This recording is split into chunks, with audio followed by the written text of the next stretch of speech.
Hello! We'd like to introduce an exciting new feature to Rehearsal LiveShare, Serialization. This feature involves utilizing multiple directors in a single LiveShare session to allow for a higher cap on participants. Since directing a LiveShare session with many participants is computationally taxing on the computer utilized, we've developed this feature so that the processing burden may be spread out. With serialization, a top-level director will invite one or more participants, just like before. However, those participants are now capable of becoming subdirectors when they invite participants of their own into the same session.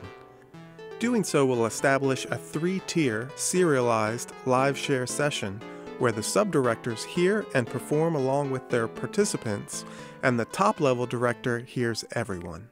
For now, we'll demonstrate a simplified example. I will invite Steve into a LiveShare session, and then he will become a subdirector by inviting Ellen. Hey, Ellen. In this scenario, my computer will only be directing one participant, but since Steve is acting as a subdirector with a participant of his own, I will hear both musicians as if I was directing both. I'll go over some considerations as we demonstrate the feature.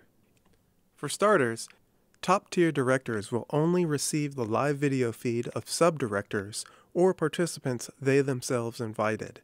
As you can see from my top-tier director perspective, I can see Steve's live video feed, but Ellen is showing up only as a channel strip and an avatar.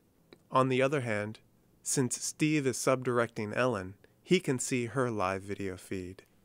Each tier removed from the top director will introduce a longer delay during the conversation mode, so be careful in your back and forth with those participants. Hi Ellen, can you hear me? Yes. Awesome. It's important to note that the top-level director has exclusive control over navigation, playback, and recording. For the subdirectors, those controls are grayed out. That means for our example, I'll be the one selecting the song, pressing play, and record.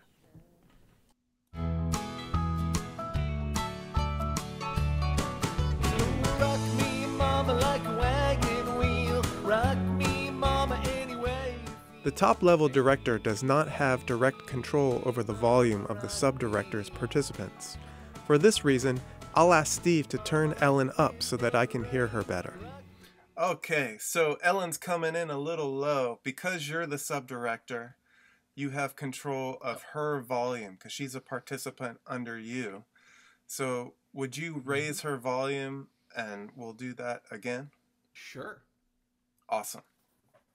Mama, like a wagon wheel. Rock me, mama, any way you feel. Hey. That was excellent. She's coming in loud and clear now. When a participant becomes a subdirector, their computer will automatically behave as though director can participate is checked. Because of this, during playback and recording, the participants under them will not hear the subdirector's microphone feed. In our demonstration, it means that Steve can hear and perform along with Ellen, but Ellen will not hear Steve singing. I mentioned before that top-tier directors do not have direct control over the volume of the participants of subdirectors. That being said, a top-tier director may record individual tracks, share them, and then have control over the individual track playback of any user in the serialized session. In the rain, rock me, mama, like a southbound train. Hey. As you can see here, because I recorded and shared individual tracks, I can now directly control the volume of Ellen's recording. In fact, recording during a serialized session works exactly the same as a conventional LiveShare session. Every user in the session will receive every other user's individual track recording, and then be able to sing along with those recordings on subsequent run-throughs.